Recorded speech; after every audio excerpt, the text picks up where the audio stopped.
Okay, I haven't done a video in a while, about 3 or 4 days. I've been just sort of in a cloud. Been things at work that aren't working. I'm working, but other things aren't working.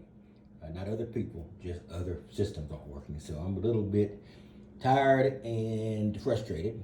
So I taken a couple of days off, not voluntarily, but not. I didn't plan it, but I'm taking a couple off. Anyway, I just bought some things here. This is I've had one of these before. This is a 140 amp sensitive relay split charger, which will allow me to charge my battery bank also from my car. This is so this is rated 140 amp. This is 150 amp fuse. So I'm going to be putting this. In my van. I've had one before, like I said, but and I have not upgraded the alternator, which I was meaning to do, and I still might do before I put this on. But basically, I've got all the wires cut and all the setup because I've done it before. I've got the going to the batteries. I'm going to have the fuse, and then over here I did get a little terminal. So and they're really good. Sometimes my terminals sort of suck, and that will be my ground. And the shorter end, which will be closer to the battery bank, will be going on the positive pole of one of the batteries. So that's my plan with that. I've also got this. What I'm probably going to need to do is to clip the end off of the battery cable and put these on. That way I'll be able to put this in, and then I will still be able to have a couple of holes here, etc., for the 4-gauge wires. The two larger ones there. The other one would be a smaller gauge if I was to use that. But so I have those, and it's a positive and a negative, so I'll only be using one. I don't know if I'm going to change the negative terminal too. Probably not, just a positive terminal. So that's going to be there. Over here, I got this. I call this the poor man's Eternabond. When I got this, I was working in the time window, and I couldn't find the Eternabond to arrive in time in this particular width, which is 2 inches. So I'll see how that works. If it doesn't work, I'll get the original. Over here, I've got some of these single ear hose clamps, and I bought the whole set with the clipper for this. Before these are larger ones. I'm gonna need a very small one. See, I need to repair. I've got a kludge on my it's in the transmission system, but it's in the basically at the acceleration or accelerator area, the throttle, and I've got it really hillbilly down, because if the throttle fails, no big deal.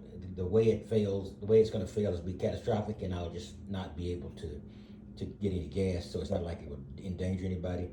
And I'm staying on freeways, but what I would like to do is to get it on and get a more permanent fix in it, and it has something to do with these little single ear hose clamps. So that's a plan as well.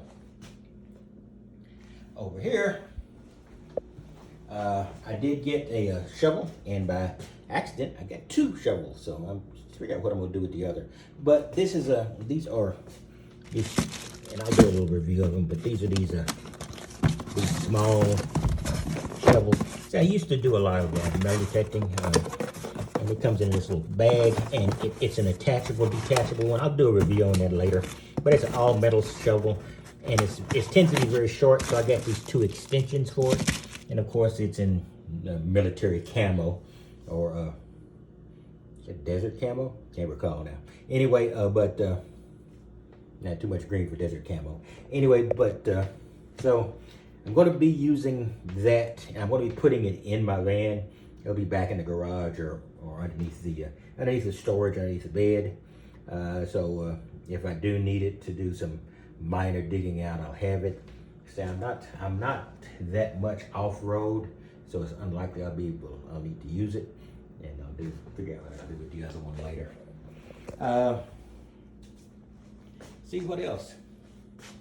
That's the basic stuff I've got going on right now. I want to give you a quick rundown. So I'm going to get this split charger on soon, but I'm not in any hurry. And I think I have all the components I need to do it now. So I've just got to decide when I'm going to do it. The way I've got my batteries configured makes it difficult to get into the doghouse. So I've got to address that first. And then when I address that, I will get in the doghouse and I will run the wire through the doghouse up into the up to the battery.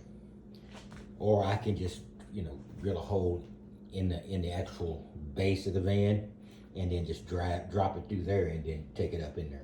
One way or the other I'll do it, and I'll show you how I'll do it when I begin to do it. So,